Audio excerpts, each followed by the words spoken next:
Yo guys, what is up? Max in a Wonderlands video, and today got a few things for y'all. We've got a new hotfix for Wonderlands and a new event that's going to be happening. We've got some info about Gearbox's PAX West panel, which is happening tomorrow, and what they're going to be showing at that PAX West panel.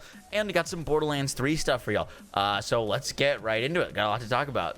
We're going to do Wonderlands first, then PAX West, then Borderlands 3, then some channel stuff.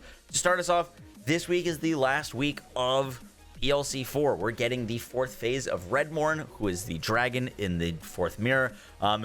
It should be dropping a new legendary gun called the Sly Trivern. I will be checking that out. Hopefully it's good. And hopefully the final phase of this boss is good. The prior two phases, I think, made it immune to poison damage and cryo and dark magic damage, so it's immune to a whole bunch of elements. If you're struggling to kill it, just keep that in mind, that it might be immune to like most of your damage, which is interesting. And in addition to that, we've also got a new Chaos in the Mini World event, is what they're calling it. Now, it reads, during the next several weeks, certain enemies will be influenced by the Maker and exhibit increased health and damage. Upon defeating them in this form, they can drop additional legendaries on top of their normal dedicated drops and have an overall increased chance of dropping items. The first boss who is getting their health increased in new legendary pools is the Great White in Ward 2 Shallows, who will be dropping the Slammin' Salmon, the Maced Wardew, and the new legendary Trick Mirror. Trick Mirror is not a new legendary, but it's like new to that pool. So yeah, if you want any of those things, you could go farm the Great White.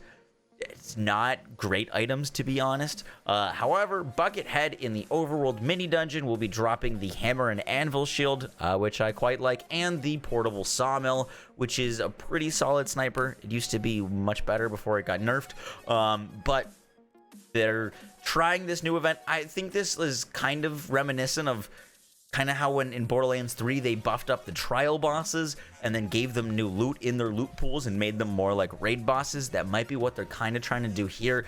I like the idea. Hopefully it'll incentivize us to go farm some dedicated drops. I'm not a huge, very excited about any of these particular pieces of gear, but it's cool that they're trying that out.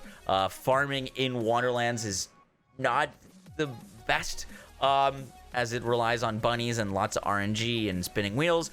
So the fact that they're focusing some bosses as making them harder to kill but giving them more loot and more drops is cool, and hopefully that plays out pretty well. Next up, we've got a really awesome note, because I was literally begging for this. Non-chaotic gear drop rates have been reduced in Chaos mode to increase the odds of getting chaotic gear. This change was done in tandem with Chaos in the World for players to have a better chance to get loot that'll let them fight the empowered enemies.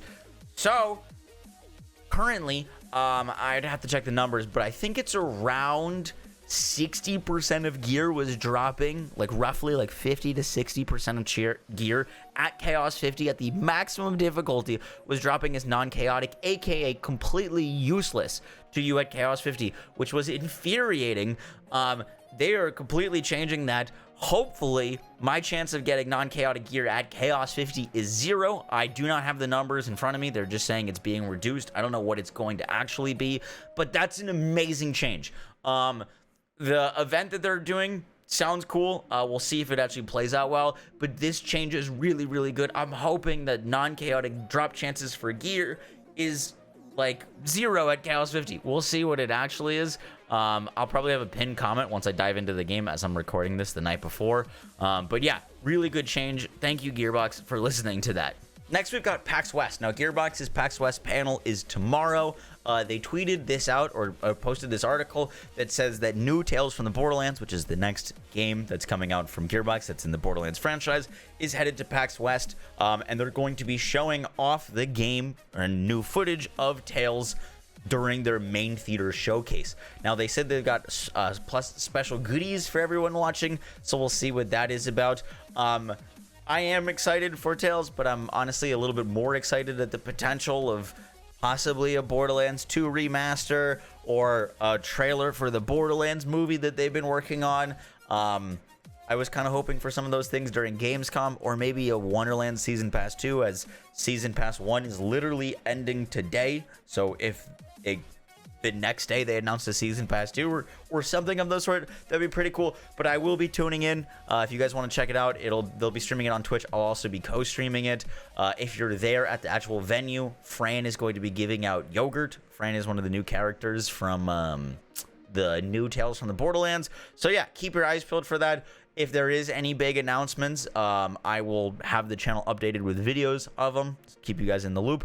But yeah, just letting y'all know if you want to catch that live. Next up, I know it's been a little slow on the channel with Wonderlands not having as much content to make about it as opposed to like prior Borderlands games, and kind of player fatigue with the game. I've been trying to figure out what I want to do with the channel, and I've got some cool ideas happening.